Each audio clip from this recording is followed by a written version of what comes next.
Mike Norvell, I saw his post-game speech after they got annihilated by Georgia in the Orange Bowl. It was going viral, and I really loved the message that he reiterated to his team after that game. Now, I saw a lot of FSU fans in the comment section of that video saying that, oh, well, we understand the opt-outs. They were so demoralized with not getting the opportunity to pursue their dream of chasing a national championship, and that's just bullshit to me. All right, I don't like saying that players quit on their team, but I truthfully believe that all the players that opted out of FSU's Orange Bowl against Georgia really quit on this program. All right, and I'm normally not somebody who likes to say players quit because they opt out. I understand that it's a business decision. There's millions of dollars that are at stake. But when you get robbed of the opportunity to get into the college football playoffs and you're undefeated, you would at least think that you would like to finish what you started and you would like to go out with the undefeated record, and you wouldn't allow yourself to watch your team, the program that offered you the opportunity to play this wonderful sport, to get clobbered and embarrassed the way that they did against Georgia. Like, Georgia really laid it on them. And Mike Norvell, during that post-game pep talk that he gave his team, he said that y'all didn't deserve to go out there and have that happen to y'all, and y'all didn't. Florida State deserved to go out there and have a competitive game with Georgia in the Orange Bowl, but they didn't because the players opted out. Why did the players opt out? Oh, well, they had to protect their draft status, JT. It's no reason for them to suit up and risk them getting hurt and risking millions of dollars for a meaningless bowl game. Yeah, meaningless bowl game. If these bowl games are so meaningless, tell me why last year Alabama didn't make it to the playoffs. They had Bryce Young, Will Anderson, and Jahmyr Gibbs all suit up for their game against Kansas State. That game wasn't meaningless to them. You see, Will Anderson, he said that, man, it would be ashamed if I didn't play my final game at Alabama and finish what I started.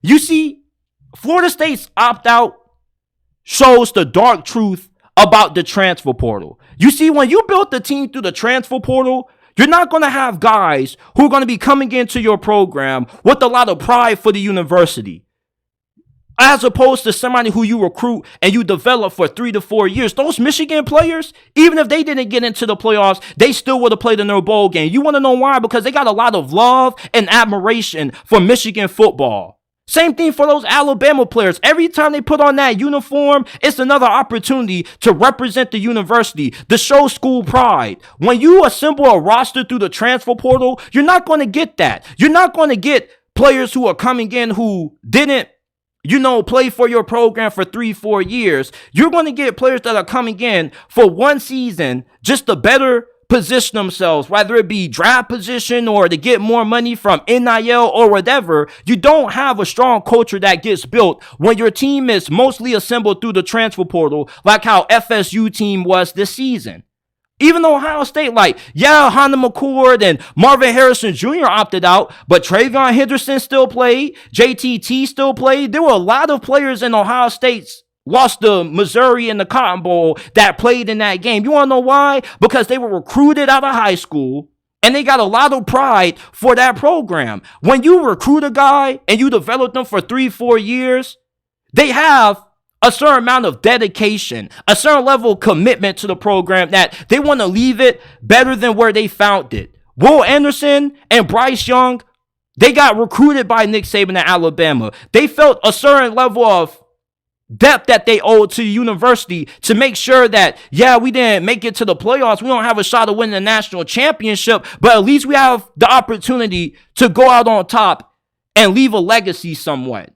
You see, these Florida State players, you didn't really recruit most of these guys. You didn't recruit these guys out of high school, so they don't have the same level of skin in the game with your university as opposed to somebody who you recruit. You see, these Florida State players, why they opted out wasn't because they were just so demoralized because they didn't get into the playoffs. Like, they opted out because they didn't see any reason of playing in this game. And the reason why they viewed this game meaningless just further proves my point. You see, these Bama players, I can't recall any player for Alabama that's ever opted out of a bowl game for Nick Saban.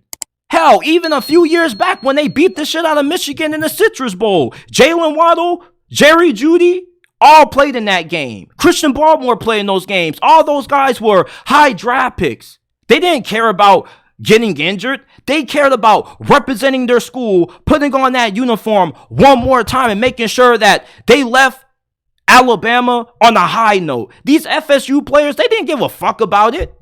Like, they cared about getting into the playoffs, and you can say all you want to about how they got cheated out of the opportunity, but you had the opportunity to go out there and prove the committee wrong. You had the opportunity to show the whole entire world that you deserve to be in.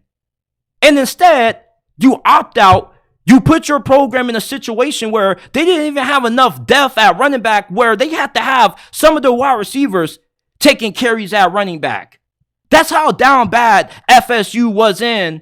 Well, that's how bad of a situation Florida State was in due to these opt-outs, bro. These players didn't have a lot of school pride. And how can you expect them to have school pride when you didn't recruit them? You just got Keon Coleman. He's only been with the program for only a year or so. So, of course, he isn't going to have that same level of commitment to want to finish what they started. You see, I'm not trying to say that these players are entirely selfish, but what I am saying is that these players, when you don't recruit these guys into your program and you just get these guys from the transfer portal as like 1-year rentals, you can't expect them to put their heart into the program because they don't have the same level of time as other guys have at schools like Bama and Ohio State. And it's funny how we all yell at Dabo Swinney for how you got to use the transfer portal, Dabo. You got to use it. You're putting yourself at a disadvantage. But now, after seeing what transpired in that Orange Bowl between FSU and Georgia, which pretty much was a funeral, as I put it, I understand 110% why Dabo Swinney doesn't like dabbling in the transfer portal all that much. Because when you bring in outsiders into your program who don't have that same level of commitment to your program, you get a lot of opt-outs. Why would I opt out and risk my draft status for this university? Well, ask Will Anderson and Bryce Young that same question, and it will give you a different answer. They feel like they owed Alabama something. They feel like if they opted out of Alabama's bowl game against Kansas State, then they would have left a lot of food on the table. And they would have put their program at a disadvantage and a disservice. And it kind of would have been a little bit selfish in their eyes to not finish what they started. They wanted to follow through with their plan. They wanted to follow through with the vision. And although the vision didn't go the way that they completely thought it would, you know, being able to cap off their Alabama career with a national title, at least they were able to say, you know, we gave it our all. We put our blood, sweat, and tears into this program, and we're going to make sure that we leave out with a W. These Florida State players, they didn't have that same mindset. And I'm not saying that it's entirely anything wrong with that, protecting your potential millions that you're going to get in the National Football League. But where I do see a problem is that when you assemble a team mostly through the portal, you're not going to get guys that are 110% bought into your program. I don't think it's a culture issue in Florida State. All right, Mike Norvell is a fantastic coach. And after listening to that post-game speech that he gave to his boys after that blowout, shows me that not only is he a great coach, but he's also somebody that these players love to go to war for.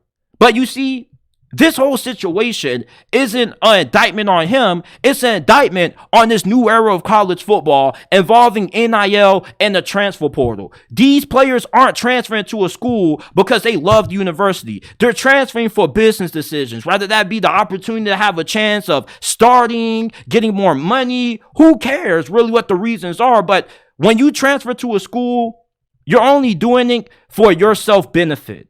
And it's the same thing when you get recruited out of high school, but when you commit to a school out of high school, you feel me?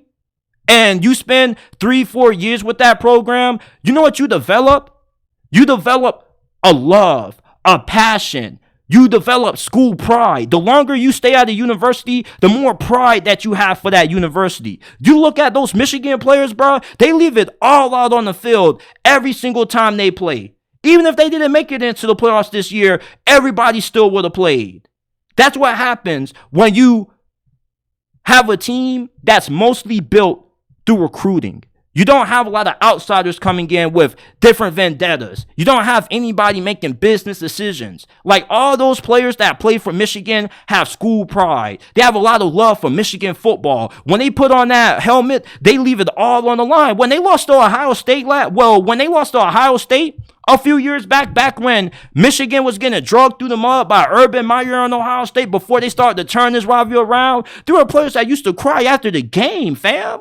You want to know why they cried? Because they loved the university so much that they wanted to make sure that they won that rivalry game because they understand how much these rivalries mean to these programs. You don't develop that kind of love for a school unless you spend multiple years with that program. And hell, Jahmyr Gibbs didn't even spend all that much time with Alabama, but he decided to play in that game because nobody else was opting out. So if nobody else was opting out, why would he opt out? If Bryce Young and Will Anderson are about to be top 10 picks and they're putting their body on the line because they want to make sure that they leave going out on top, then why wouldn't I do the same thing? So it's kind of like a trickle-down effect. When one player opts out, everybody else starts to opt out. When everybody starts to want to play and want to have a drive of being able to leave their program with the season that they're going to remember forever, everybody else is going to buy in. When you get guys from the transfer portal, it's hard to get those guys to buy in into your program and the philosophy that you want to have versus recruiting somebody who has spent 3-4 years for that program. When you recruit guys out of high school and they stay with your university for a long period of time, there's more school pride, and their pride will be so strong that they could even allow themselves to not play in a game of this magnitude. Meaningless? Meaningless to who? The bowl games weren't meaningless to Alabama when all their first rounders were playing. It wasn't meaningless to the first round picks that were playing for Ohio State. Like they had JTT playing. They had a couple of guys who were going to be high first rounders or potential high draft picks in next year's draft or this year's draft who decided to leave it all on the line and give it one more go to make sure that they could leave Ohio State on top. So, like, all these FSU fans that are making all these excuses, using, they were so demoralized, they were so heartbroken because they got cheated out of the playoffs. Like, that's bullshit to me, man. And this is the first time in my whole entire life being a college football fan that I've ever felt this way about players opting out. Like, it really surprised me that all of Florida State's key players decided not to play in the Orange Bowl, bruh. It really did. I really thought that these boys were going to have the mindset that, we ain't getting into the college football playoffs, but that's okay. We're going to play in this game because we love the university. And before you say, man, JT, they made millions off these dudes. They don't really care about the student athlete. If they didn't care about the student athlete, they never would have gave them a scholarship, and they wouldn't be giving them NIL money. They wouldn't be giving them NIL opportunities. These players are getting paid now. And I just feel like, If you're head coach Mike Norvell, it has to leave a bitter taste in your mouth. It really does, bro, because you could have went out there and really gave Georgia a competitive game. Who cares if you still would have lost by 10 points? It's not about that. It's about going out there and representing your university, showcasing school pride. That's what makes college football such a great sport. Not just because of how entertaining the games are, but you want to know why these rivalry games get such a high viewership? You want to know why the Michigan-Ohio State rivalry means so much? It's not just because you got two big-time brands going head-to-head, but it's because these players really want to win because they got school pride. Those Ohio State players, they were broken that they lost to Michigan once again. Marvin Harrison Jr. is damn near contemplating coming back to Ohio State. At one point, he did contemplate going back to Ohio State because he felt like he was a little bit unfulfilled. He wanted to win a Big Ten title and beat Michigan, and he never got a chance to experience that throughout his Ohio State career. That school pride. Will Anderson, Bryce Young had school pride that they wanted to risk their draft status just to have one more shot at making sure that they can leave Alabama with one more win. So if Alabama and Ohio State can have guys playing and not opting out who are going to be first-round picks, why couldn't Florida State have the same? Why? Because of the transfer portal. And that's the dark truth of the transfer portal that not a lot of people talk about. You can't build a culture by just assembling a whole entire roster full of guys who are going to be gone from your program in a year or two. For you to build an actual culture in college football, you got to have guys who spend time and put in the blood, sweat, and tears with that program. Because when you spend more time with the school, you develop more fondness towards the school. My high school, for example, when I played high school ball, when I went to my high school, bro, I loved my high school, bro. There was never a single day that I woke up that I said, damn, bro, like I hate going to this school, bro. I loved my high school. Hell, I still donate to my high school from time to time. You want to know why? Because I spent all 4 years with that school. My high school that I went to was the only school in my whole entire life that I ever got the chance to start day one as a freshman and then graduate as a senior without ever having to change schools or locations. So the more time I spent with that school, the more of a fondness I developed towards it. I developed a relationship with nearly all my teachers. You don't know how good it felt, walking in my first day of senior year, and even some of the teachers that I didn't have that I've had in the past, walking past me in the hallway saying, JT, like, oh my God, you gotten so big. Like, oh my goodness, I remember when you was just like this. Like, that's love. That's passion. That's pride. And we don't have a lot of it in today's college football. And I really felt bad watching Florida State get drugged around the field like that. And you want to know what those players did by them deciding to opt out of Florida State's Orange Bowl game? Mike Norvell can say that the regular season and what they did is going to be remembered forever. Yeah, for Florida State fans and the players maybe that played that season. But for the rest of us, nobody in the next 10 years is going to remember FSU going 13-0 and winning the ACC championship. All people are going to remember is that they got left out of the playoffs and they got their ass kicked by Georgia in the Orange Bowl. And with that loss, you now have people using it as justification for why you shouldn't have been in the playoffs in the first place. You see, like, those Georgia players, bro, not only were they ready for that game, but they went into that game wanting to really give it to Florida State. They wanted to embarrass Florida State. Like, Kirby Smart had Will Muschamp's son in that quarterback, bro. They had, like, walk-ons, like practice squad people playing in that bowl game, running it up. They were having fun out there. Meanwhile, FSU players, I know it had to be a hard experience. At one point, you just wanted the game to be over. Hell, Mike Norvell, I wish they would have interviewed him at halftime because I really wanted to know what his thoughts were about what was going on. I really wish they would, bro, because this whole transfer portal thing is why bowl games have become meaningless. It really is. And I got so much more that I want to say about this, but I'm not going to continue to drag this on. I'm going to end this segment with this, bro. If you're a Florida State fan, I'm tired of hearing this whole excuse about, oh, they were so demoralized because they didn't get to the playoffs. Life isn't fair. We don't always get what we feel we earned. And Mike Norvell, and even in his post-game speech to his team, he said that you can put in hard work and still not get the success that you feel you deserve. Just because you work hard doesn't always mean that you're going to get the desired outcome. Just because Florida State went 13-0, went undefeated in a Power 5 conference, doesn't mean that they have the right to be in the college football playoffs. Nothing is a right. Nothing is a privilege. Everything that you get in life, you have to earn. And even if you feel like you earned it, you don't always get what you feel you deserve. That's just life. And I know you FSU fans don't want to hear it, but it's just the truth. You felt like you deserved a spot into the college football playoffs, and you didn't get it. So what do? What's your answer? You decide to opt out of the bowl game. Oh, yeah, you really gave it to the NCAA. You really showed the committee, didn't you? You say, man, fuck this. We ain't getting to the playoffs, so we're going to opt out. We're going to show the committee, all right. Yeah, you showed the committee. You showed the committee why they were right to leave you out. You got splattered by Georgia. You got embarrassed by Georgia. And I don't even know how any of the FSU players that decided to opt out could even watch that game. Like, if I was a FSU player who decided to opt out of that game and I was watching that thing, like, I would low-key feel a little bit embarrassed that I allowed my team to go through that. And I'm not one of those people that anytime a player opts out that screams, oh, they're quitting on team. They're quitters. I'm not one of those people.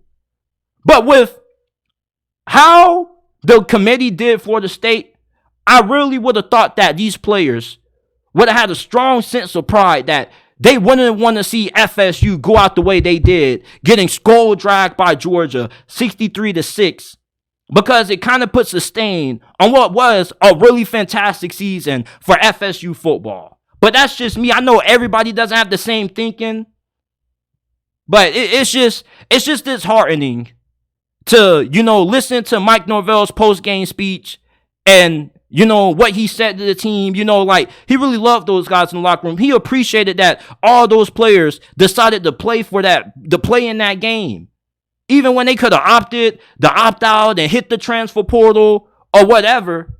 The fact that they decided to go through that shows character. Games like that, getting dragged in the Orange Bowl by Georgia in that fashion, builds character. Like, those players left it all on the field, and I believe it. Georgia just was the outright better team. Like, you got Georgia fans saying, man, we had just as many opt-outs. Like, bullshit, man. You recruit nearly either the second or number one recruiting class every single year. Your backup, your second and third string, if Georgia had a team just full of their second and third stringers, they would still be a top 25 team. You were going up against an FSU team that was lacking depth, and didn't recruit on the same level that you've been recruiting at for the last 3 years. So, of course, you were going to embarrass them, man. I'm sorry that this segment took so long, but I felt really passionate about this, bro. Because it really shocked me that these FSU players, their best players like Keon Coleman, Johnny Wilson, Trey Benson, didn't play in this game. They didn't want to make sure that they allow FSU football to be remembered for the great season that they had. Yeah, I get what Mike Norvell said, but at the end of the day, bro, you're going to remember that season. A lot of other people, we ain't even going to remember this in the next couple of years, bro. We're just going to remember how it ends. Nobody remembers how the story begins, but a lot of people always remember how it ends. And how this season ended for Florida State, bro, was on a really, really disappointing note.